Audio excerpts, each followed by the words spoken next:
Hey y'all, happy Sunday and welcome to this week's live Q&A session. This is the portion of the show where we allow YouTube to send out notifications that we're going live. If you're watching this live Q&A on replay, please scrub ahead until this graphic disappears and the actual show begins. If you're watching live and you have any comments or questions, please go ahead and put them in the live chat. But for now, grab a beverage, sit back, and relax while the countdown timer does its thing. Then we'll get started.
Hey y'all, happy Sunday. Hope everybody's doing well. Hope everybody is getting her done. Some of y'all have been having some good weather. Some of us, typical rainy day here in Southern Oregon. I'm still trying to shake this cough, but this too shall pass. Today's going to be kind of a hodgepodge. We've already got a couple of questions out there, two about things in the profile toolpath, and one about slicing. I'm going to assume they mean slicing a 3D model and not brisket, but we'll see what happens. I could be totally wrong. But before we get into anything, I want to acknowledge, say thank you, and say hello to my friend Steve over at Harneal Media. Wow. I don't know if anybody can hear that, but suddenly the bottom just fell out of the clouds, and man, it is hitting hard. Oh, well, anyway. I've been singing Steve's praises for forever, and I'm going to keep doing it until he tells me to knock it off, which so far so good. Look, if you're even toying with the idea of a website, maybe you want to create a web store where you can offer your files, your products, your services to the public at large, and you're really, really tired of paying commissions and listing fees and all the other assorted mumbo jumbo, you owe it to yourself to reach out to Steve over at Harneal Media and just shoot him a message. Let him know what you're looking for. If you've got an idea for merch, he can hook you up with a print-on-demand company that will help you get that done, ship internationally, worldwide. They've got shipping warehouses all over the world, and get that taken care of for you. You can eliminate a lot of those fees, a lot of those commissions, and just take control of your business. So do yourself a favor.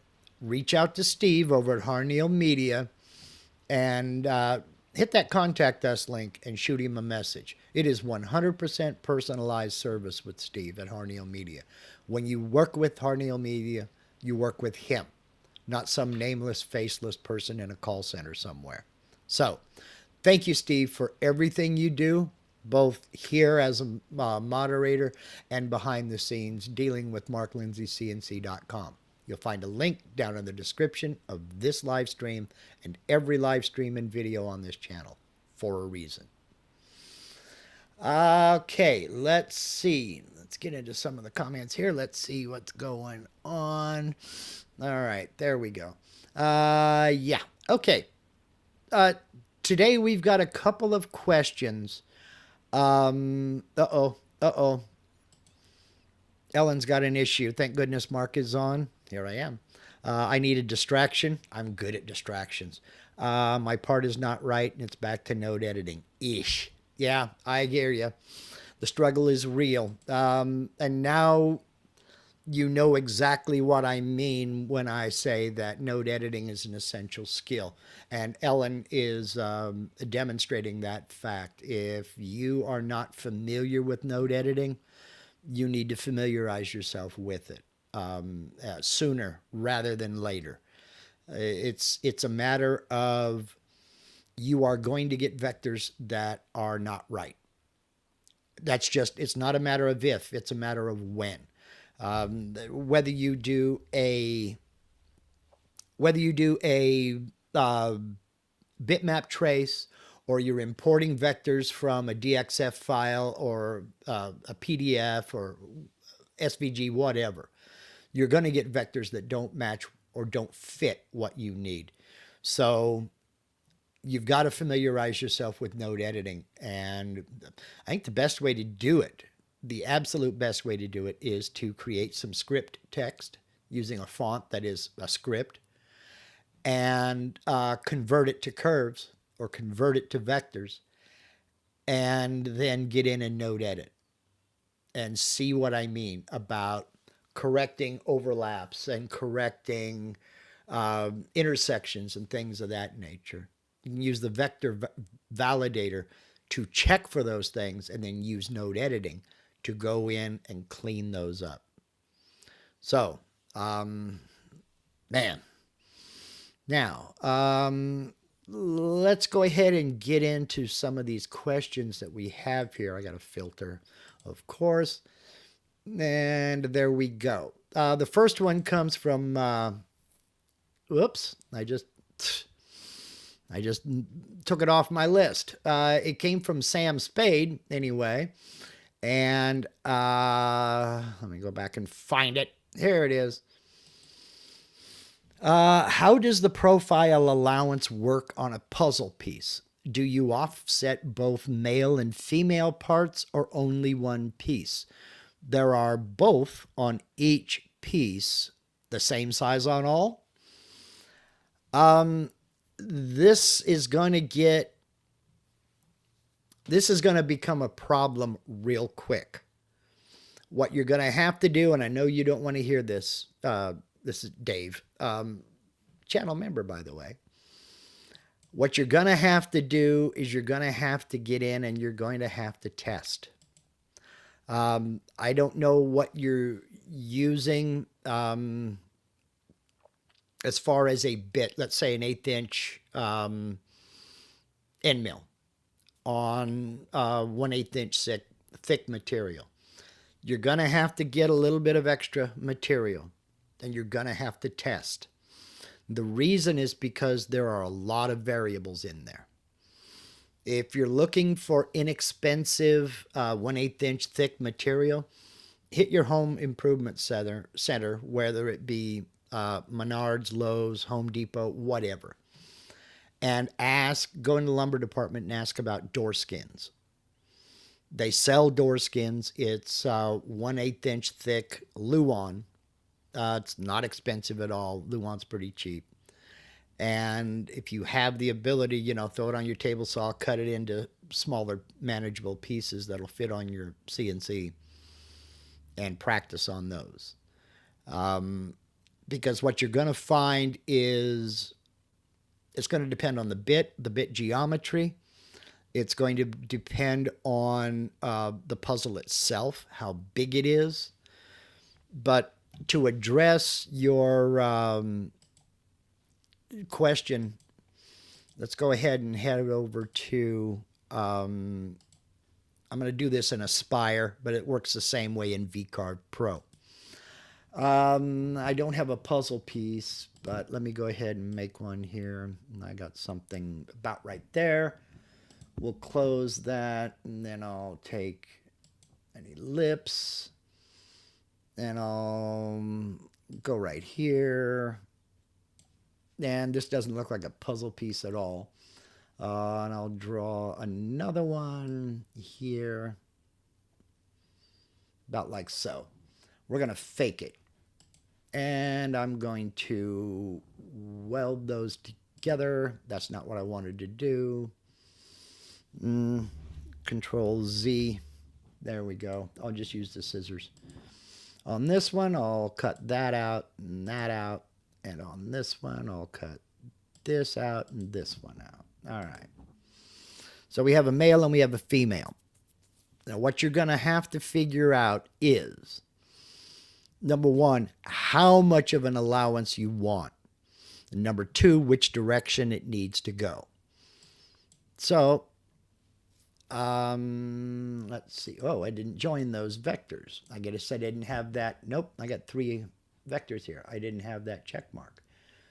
This is a demonstration of why that needs to be checked. Rejoin the trim sections automatically when the form is closed. That's why that's important. Now let me select all of these and we'll join them. I have 4 open vectors. We'll join for 1 closed vector. There we go. All right, there we are. So we're going to go over to the profile toolpath. And, okay, my cut depth is already 1/8 of an inch. But that's way too big of a bit. Let's go with a 1/8 inch end mill. Select that. And now we're going to work down here with the allowance offset. We're cutting to the outside of the vector. Now, what you're going to find is there's going to be some areas where you'll want an offset to the outside and some where you want offset to the inside. personally, I think what needs to be done is, okay, you said you're using 3/4 inch oak with a 3/16 comp bit. Okay, you mean compression bit? Okay. Well, the thickness doesn't really matter. You're going to have to decide something. Personally, the male portions, the tongues, need to be slightly smaller than the groove or female portion, or the female portion needs to be slightly larger than the male portion. Now, we're going to go with an allowance offset, and I'm going to make this a dramatic allowance offset so you can actually see what's going to happen here, okay? You wouldn't do this. Again, you would test. We're probably talking about a few thousandths. Those of you who use lasers to cut puzzles, maybe you can chime in. I don't have a laser, so I don't know. Maybe you can chime in with what a good offset number for the offset allowance is. But I'm going to use a real big dramatic one so that you can see what it does. And we're going to go with 0.1, which is not reasonable for a puzzle at all, no matter how thick the material is. Okay, and we're going to go down here and we're going to calculate it. I'm not going to do anything else. I'm just going to calculate this. Now I'm going to head back over to the 2D view, and we can see with a positive number exactly where this bit's going to come, because I've got solid view instead of wireframe. That's the normal wireframe view you would see. I'm going with a solid view, and we see exactly where this is going to go.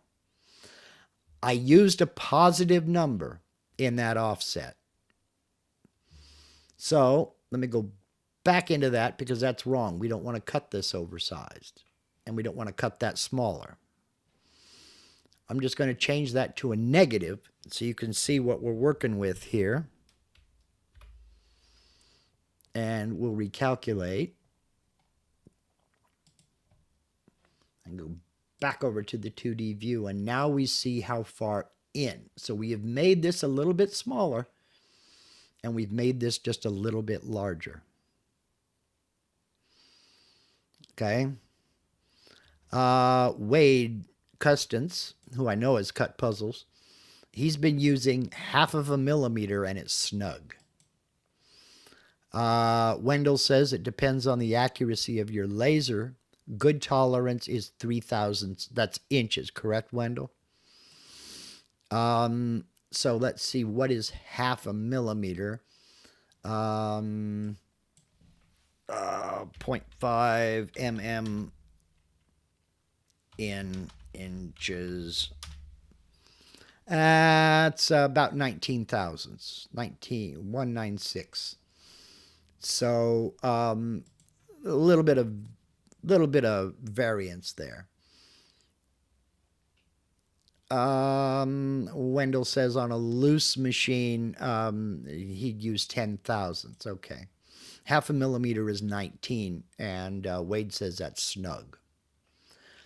Kurt over at Crafty Jan says his epilogue laser doesn't need an offset, and they are a great fit. Okay. All right.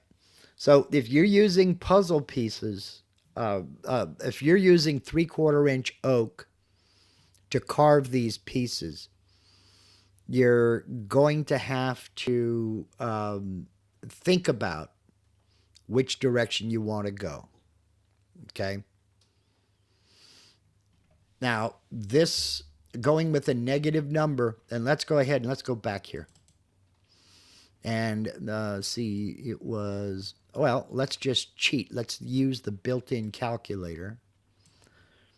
And we're going to go 0.5. Then I'm going to go asterisk I. equals. Now, what that asterisk I did was it said convert that 0.5 from millimeters to inches. So now I have the allowance offset that Wade uses on his CNC. It's not laser.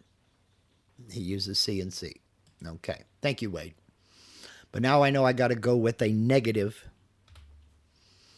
number.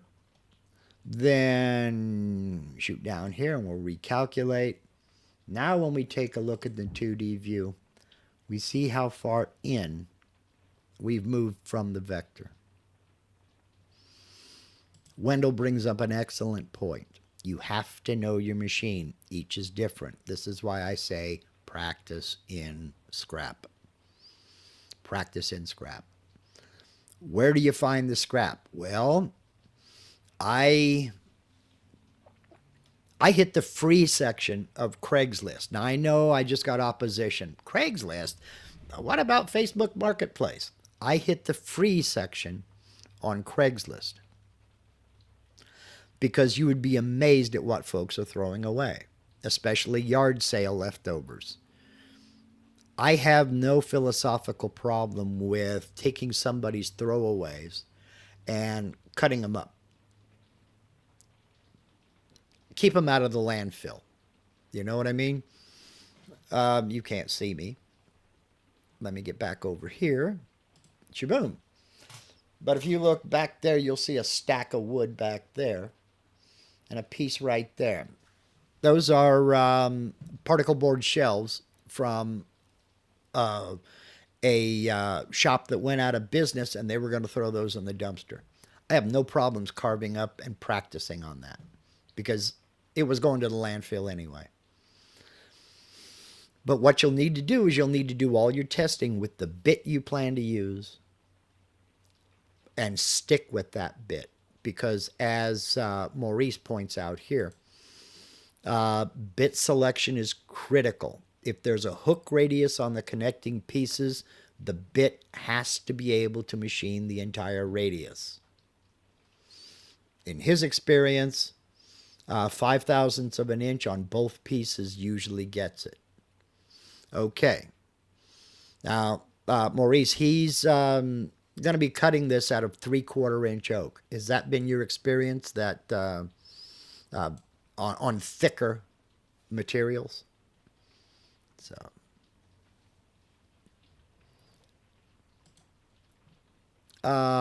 Clifton's Fly. Just apropos of absolutely nothing, Clifton is my middle name. Nice choice.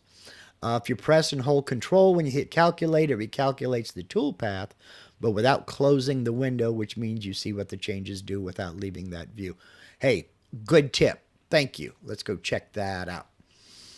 So if I recalculate this, let's go into it. I'm not going to make any changes. Yeah, let's make a change. Let's go with 5/1000ths of an inch. There's 5/1000ths of an inch. And I'm going to hold down control, click calculate, and it didn't close the view. Thank you very much. Awesome. And there you see how far in on your pieces you are. And you do this on all of your, whoops, not sharing. Thank you, Steve. Right on it. Not sharing. What I did was I changed the allowance offset from whatever it was to 5/1000ths of an inch. Held down control and pressed calculate. It did not close the form. And it accepted the change. So thank you for that. That's a great tip. Pete at Nature's Live Edge said, with the oak being 3/4 of an inch, I would assume the pieces are pretty good size. That's another good point. You're generally not going to find, you know, and now when I'm thinking about this, if this is for a child, a small child, maybe a little bit of slop is a good thing. If it's not, let little fingers get the pieces together without banging on them, If it's not for a child, if this is for something that you're, an artwork you're putting together, like, you have four, now you can't see me again.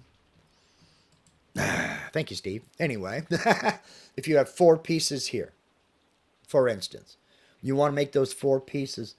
This one is stained one color, and that's dad, and this one's stained another color, that's mom.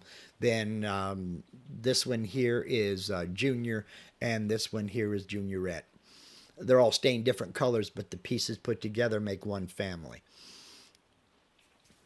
It's not a bad idea now that I think about it. That kind of thing, you might need closer tolerances. But if you're making this for a kid, 2-year-old, 3-year-old, whatever, big pieces, you might want to give it a little bit of extra allowance so that they do fit together, but not so the kid has to bang on it to get it together. Because not only is that going to be a problem for the child putting it together, it's also going to be, especially with oak, it's going to be more prone to splintering and checking. And you don't want little fingers getting splinters playing with something that dad or grandpa made for them. So, and Maurice comes along and he says using a spiral down cut versus an up cut produces different results on edge profiles. For the entire 3/4 depth of an edge, spiral down cut is the most preferred. A final full depth pass. Wow, Mark. A final full depth clean pass helps. Then he says, also when it swells during different seasons. Another good point, because that's another factor to consider. Wood moves. It just does. And there's nothing you can do to change that. So let's go ahead and take this here. Maurice's comment, a final full depth clean pass helps. And that dovetails in with the next question within the profile toolpath. From Larry Viner, he says, Mark, can you go over the last pass with an offset? Yes. I use a separate last pass on almost every profile toolpath I cut. And let's go back over here real quick. What I'm going to do is I'm going to come up here and I'm going to use an allowance offset of 0, just so we get out of everything. Now, we're looking right down here in this area. First things first, let me back out of this for a second here. Close, and I'm going to turn off toolpath visibility, go back over here to the design tab. Whoops, set this.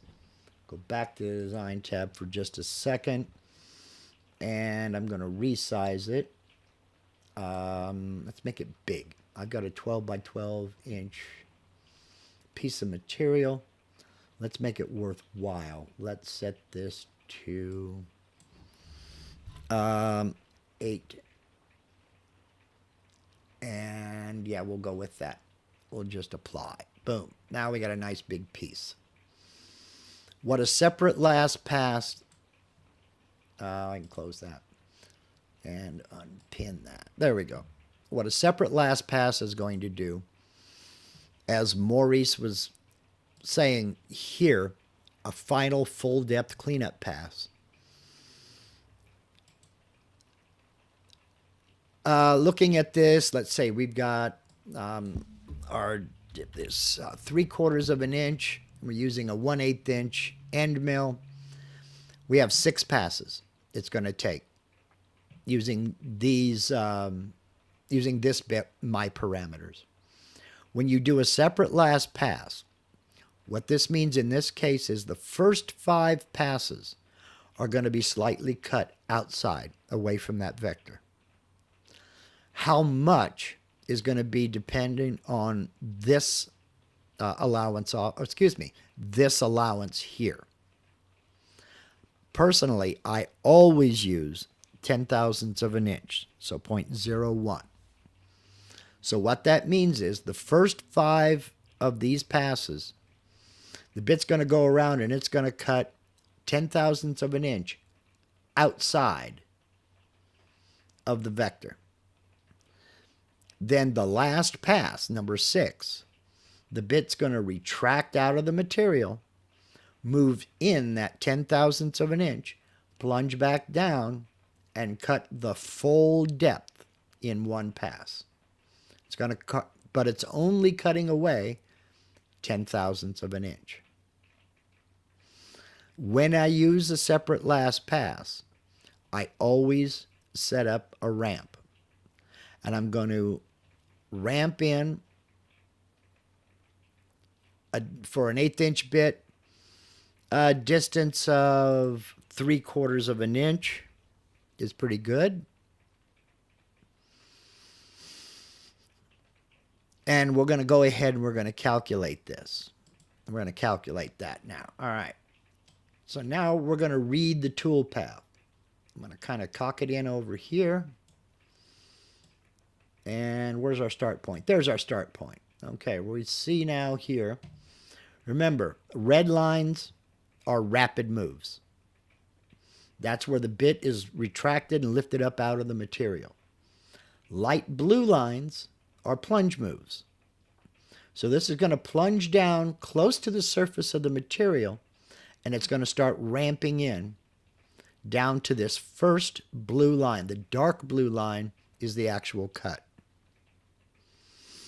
And then we can see it's going to work its way around. It's going to come back here, and then it's going to ramp itself down to the next depth and the next depth, and continue on and on and on until it gets to the last pass. On that last pass, it's going to retract, which is the green line here. It's going to retract out of the material, move over, then plunge back down and ramp all the way down and do that last pass. Now, those of you who are looking have eagle eyes.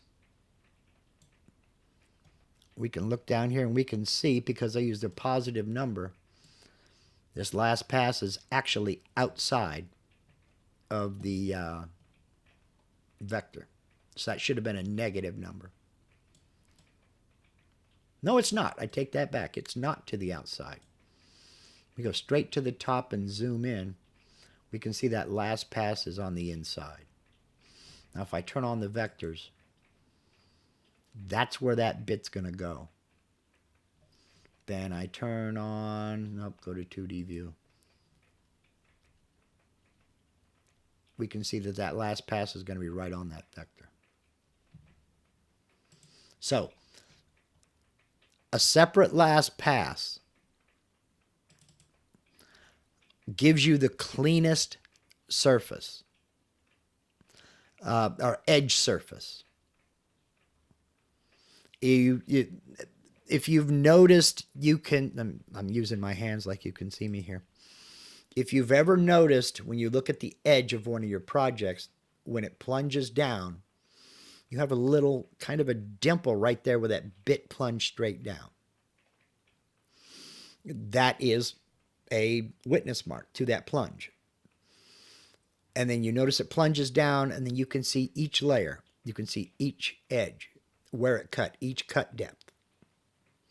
That separate last pass, in conjunction with ramping in at the very least, double the bit's diameter. Now, I went 6 times the bit's diameter. I went for 3/4 of an inch.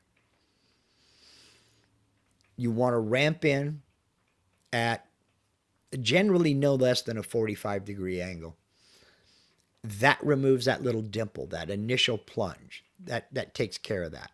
that won't happen anymore. It'll ramp in, and again, in this case, in the demonstration, it'll go down 5 of the 6 passes, cutting slightly oversized.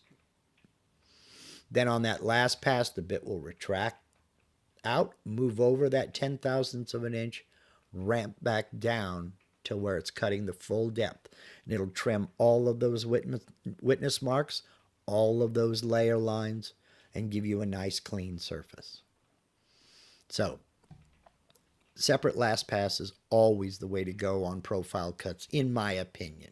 There are very, very few cases where I don't use a separate last pass. If I do go without a separate last pass, it's because I'm doing a demonstration and I don't want to veer off of my main point.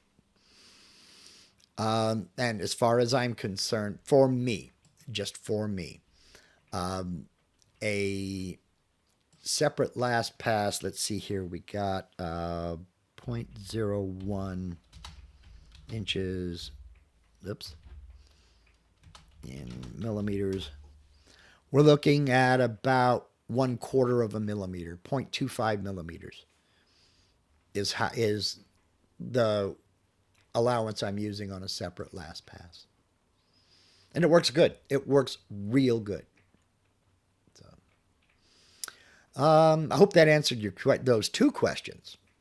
You know, uh-oh, Rich in the house. Here he comes. All right, let's see here. Let me see what else we got. I hope that answered that question.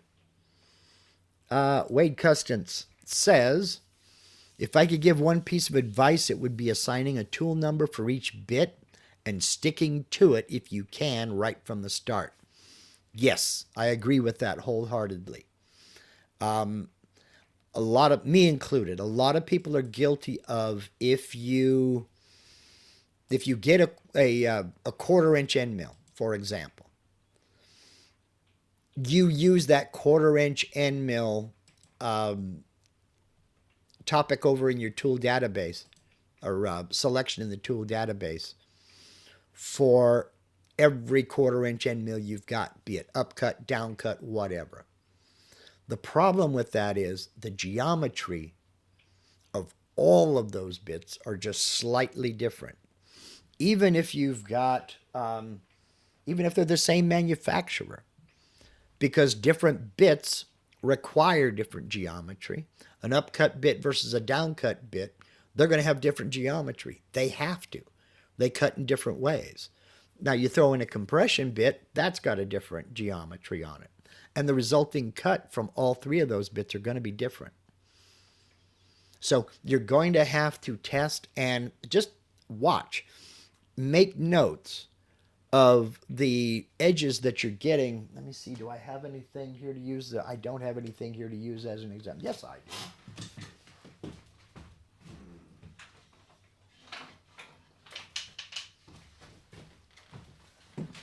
Just something as simple as a couple of push sticks from my table saw that I cut out. You can see how clean that edge is. Never mind the void. There's not a thing wrong with those edges. Nice and clean. That's a separate last pass. That's using a downcut end mill. And I knew that I was going to be taking my hand router and coming along and putting that round over on all of it.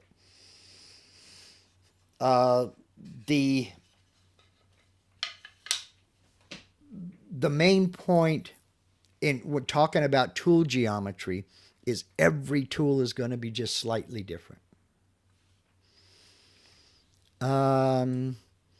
Jim Brown says, what if a bit cut depth is only, say, 0.625? Can you use a separate last? You can, but understand, if you're talking about just, you're not cutting all the way through the material, you can use that. Just remember that what that's going to do is it's going to make that channel wider by the amount of that last pass. So if you need it to be 1/4 of an inch wide, you're cutting a channel 1/4 inch wide, and you need that separate last pass to get a nice clean edge, you'll want to use a 1/8 inch bit. and you're going to be using an offset to clean out all of it. For that, personally, I would just use a pocket toolpath. I wouldn't bother with a profile toolpath. But just remember, if you do use a separate last pass for that,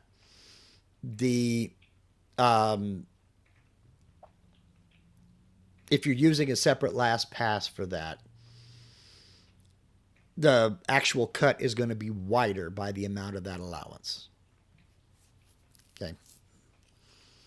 Let's see here. Pete is saying, why assign tool numbers if you're not using the ATC? Kind of as a backstop. Kind of as a, I don't know, I call it a sanity check. Because with my system anyway, if I've got a tool number assigned to it, I don't have an ATC. But my control system requires me to use a tool number when I'm putting in the bit. This is Centroid Acorn that I'm using. It requires a tool number. And then it's going to go over to the tool height setter right here on the front of the machine. It's going to set 0 and all that other good stuff. It needs to know a tool number. So my control system requires it.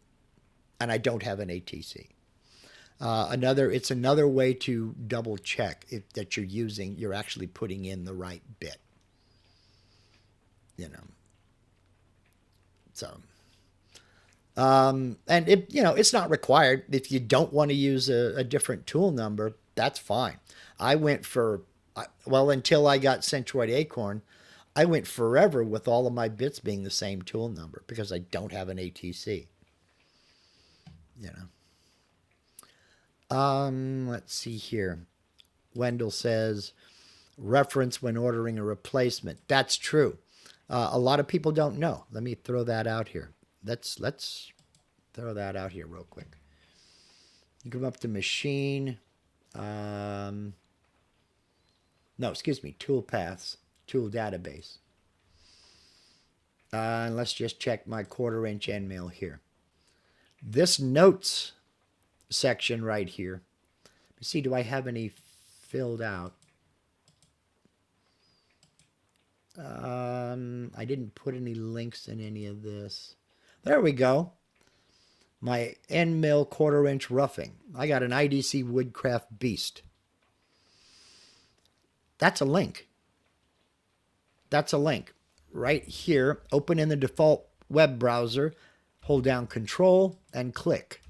You can't see it because, of course, it opened over here. It opened up the web page. Now I can go order it. Sold out. Oh, man. Some people's kids. Well, this too shall pass. A lot of people don't know that you can put links here. And that way, if you've got it arranged, see, I don't need to have a separate entry for the Beast. I could just run it as a 1/4" end mill. But having its own tool number makes it easy for me to identify which one this is. But just know that you can put links to all your bits in the notes. So, okay. A lot of folks don't know that. Okay, let's see here. We've got another question here. Where it is here. Carve It Up Pat said you could always touch base on slicing. Yes, I could. I'll touch base on it. Because to be honest with you, I've never used it. I know what it is, but it's just not something that I've needed in my workflow. But I can get into it here.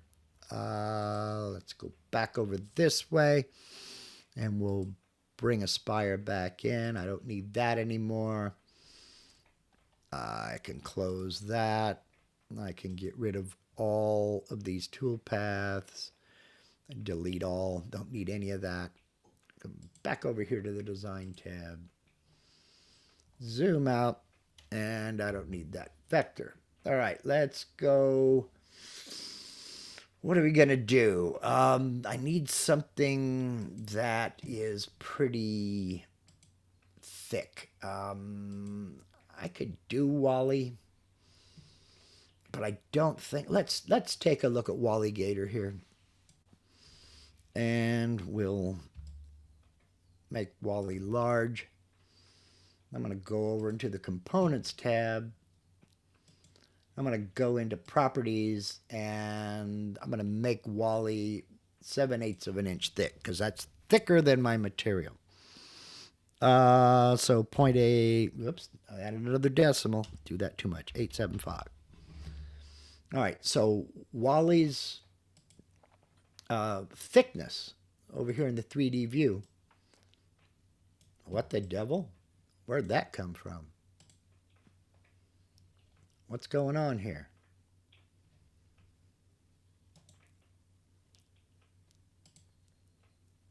No. Shape height 0.875. Let's try that. Yeah, that's a little bit better. All right. Wow. Okay, so let me zip over here and go into Material Setup. Error, model thickness exceeds material thickness. Now, I have two ways of taking care of this. All right. One, I can come over here and click the Set button, and I can reduce the height to, say, 0.74. That way I know I've got, I can get this out of one piece of material. I'm not going to do that, though. I'm going to cancel that. Oh, back over to the design side. Now, I've got Wally highlighted here. I'm going to come down here, and this works in VCarve the same way. Let me open VCarve here, and we'll get into the modeling tools in VCarve. Create a new file. Okay. I don't have Wally. It's an Aspire-only model. But here is the slicing right there. So you can do this in VCarve Pro as well as Aspire. So I've got him selected. Now I'm going to slice him. My model thickness is 0.875. My material thickness is 0.75. So now what I need to do is I need to decide the number of slices I want to make. Okay? Now, I can either select my slice thickness, or I can select the number of slices. If I want it to be 2 slices, 3 slices, 4 slices, whatever.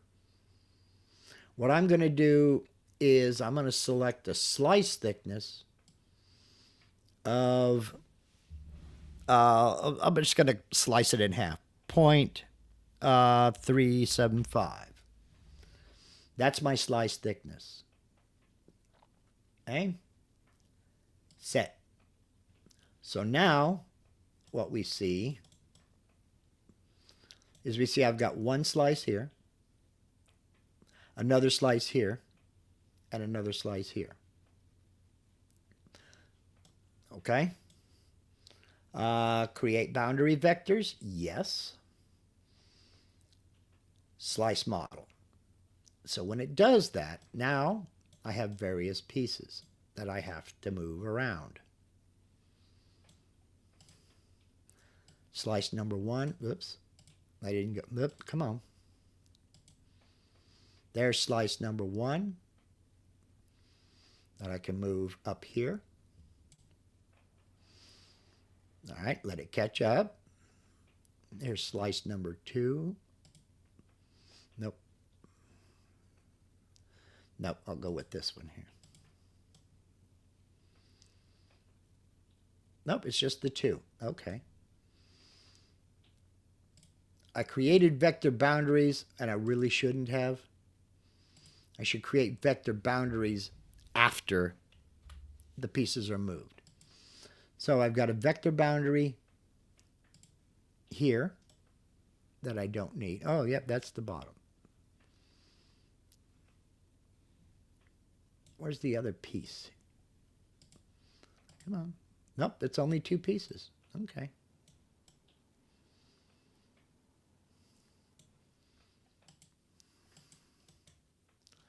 Wow. Come on, Mark. Where's the other one of the component tree? Oh, no wonder. You got to turn off the original alligator. There you go. All right. Hello. Slice number 3. That's what I was looking for. We're going to move that. Control Z. We're going to move that over here. That's what I was looking for. Slice 2 we've got, and slice 1. There we go. All right. Turn off those vectors. I'm not going to use them. So now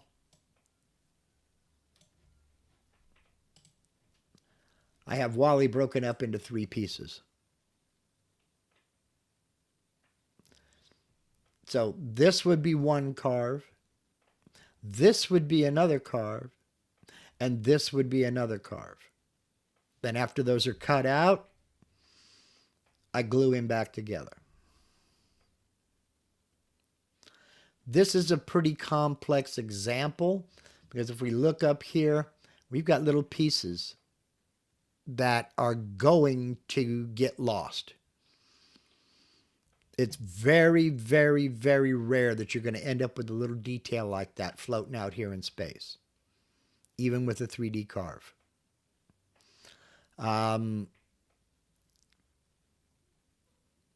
It's, we've also got other little hanging pieces out here. This is a very difficult model to slice. So we're going to Control Z, Control Z, Control Z, and I'm back to my original alligator. In this case, on something like this, I'll be honest, I would zip over here to Material Setup and just set a new model height, 0.74. Click Apply. Close this. And now Wally is only just slightly under 3/4 of an inch.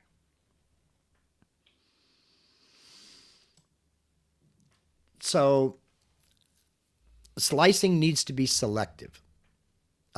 Something like this is a bad candidate for slicing. Click OK. You can, to be honest, you can carve a sphere, a total sphere using slicing. But something to pay attention to is you're generally speaking better off, depending upon how detailed the model is. You're generally better off to remove your pieces and glue them together before you start sanding and cleaning things up. Not always. Sometimes it's real easy to oversand, what I'm getting at. And then you've got seams that you got to try to fill and everything when you go to put things back together. So be careful. That's all I'm getting at. Let's see here. Oh, I see. You're doing a reverse mold 4.375. Okay. Yeah. Yeah. Wow, that's going to be, okay, I see what you're getting at. So you're creating something that you're going to use as a positive to make your mold with. Okay, then you've got one advantage in that you'll be able to, if you do, say, oversand something or you've got some detail that isn't quite right, you can actually use even something like body filler because the final finish doesn't really matter. So you could use like body filler to fill in any spots where if something chips out and fill that, So yeah, you got options. You got options. Okay, let's see. I think, yeah, that was all the questions that I had. The programming note for the week, there will not be a Sunday live stream next Sunday. That is March 8th. Yes, there will not be a Sunday live stream March 8th. We're going to be down in Redding, California, the 6th and 7th, and we'll be driving back on the 8th. So, no secret that my wife is a bagpiper. The Reading Bagpipe Competition is March 6th, 7th, and 8th. We will be gone. So, channel members, I will be back Sunday night. So there will be a Monday members only live stream. There will not be a Saturday BS session Zoom call. On that note, there wasn't one last night. I plan on a Sunday tonight, do a Zoom BS call to make up for it. So look for 5:30-ish, something like that. So yeah, they call all the time. Trust me on this. Yeah, Linda says she is not competing this time. Linda had back surgery in September. Her and her pipes are out of practice. The bagpipes are such a nitpicky, particular instrument. You have to practice to be lousy. You know, there's no in between. You really, really, really have to keep playing them to keep them going. They have a split reed, and you have basically two pieces together, held together with a band, and it's vibrating through those reeds, between those two, that creates the sound. Well, if they are not played, they're not being used quite often, they dry out. Even if you have, you know, she's got like almost like a cigar humidifier that she puts on it, and that measures, you know, the humidity and all that. Even with all that, they will dry out. Then, as she says, it's like trying to blow on a 2x4. It just, it's not flexible anymore. So she's fighting that, getting her pipes back in tune, but she's not going to be ready for the competition. So,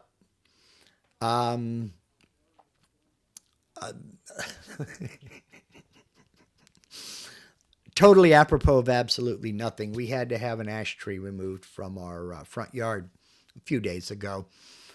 And we both loved that tree. Just the people who planted it too close to the house, and it needed to come down.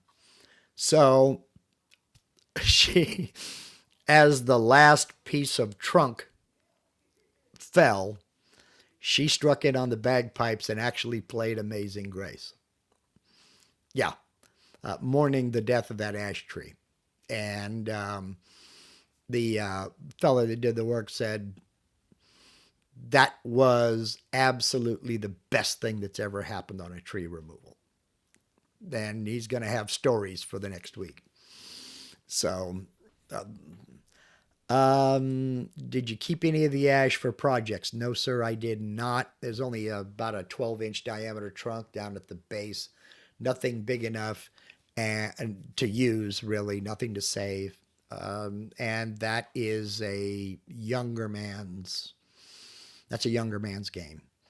I don't have any way to mill it. I don't have any of that stuff. So, you know.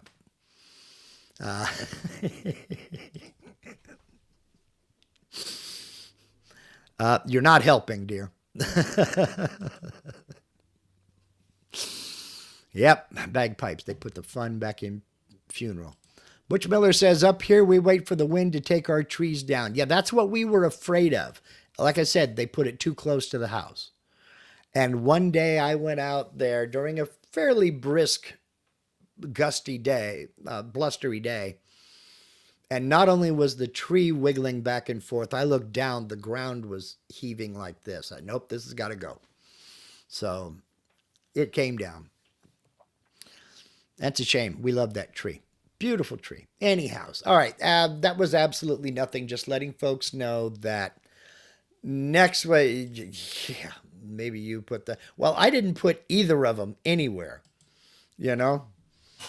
But even I know that a tree that's going to be 40 to 60 feet tall at maturity doesn't go 12 feet away from the house. You know, that's just too damn close. So, let's see. So again, next Sunday there will be no live Q&A. You don't have to sit here and listen to me tap dance and waffle on.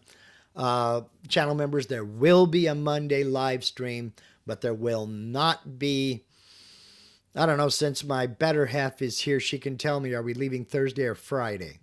There may or may not be the 3D printing members only live stream on Thursday, depending upon what she says. That's right. I'm from the National Waffle Council, where we believe a waffle a day is all we ask. Anyway, there may or may not be a. Okay, we're going down Friday. All right, so there will be a 3D printing members only live stream on Thursday. Same time, same channel. There will also be a members only live stream tomorrow. You can go to either, depending upon how your email is set up and how your YouTube account is set up. If you get regular email notifications, you should get it. You should get an email shortly, because I haven't created it yet. If you don't get emails, go to the membership/posts tab. Some people see membership, some people see posts. Either or, membership/post tab on my YouTube channel, and you will find a link there. Tomorrow, I don't know what we're going to do yet. I really don't. So that comes up to you. I'll put it in our WhatsApp group chat, and we'll let you decide the topic for tomorrow. Speaking of which, if you have absolutely no idea what I'm talking about, there's somewhere below this video panel right here, you'll see the word join. Well, click on join. You're not joining anything. You're just getting information. Click on join. Another video will pop up and tell you all about channel membership. We've got a great bunch of folks that I'm truly honored to have met. Every one of them is dedicated to the success of their fellow channel members. Ask questions, get answers. They bop back and forth with different design ideas. We talk about everything from barbecue to CNC to 3D printing to whatever. It's a great group of folks. That will also get you hooked up with the super secret WhatsApp group, the Facebook group, the Messenger chat if you prefer that. There's at least 2 members only live streams per week, and there is a live Zoom call just for general BS where we discuss life, the universe, and everything. And that's usually held on Saturday nights. It wasn't last night, it'll be tonight. So other than that, no live Q&A next week. I will see you back here on the 15th of March. I want to say an early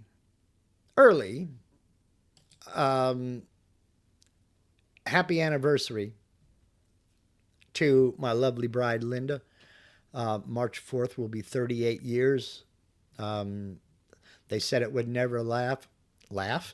We always laugh. They said it would never last.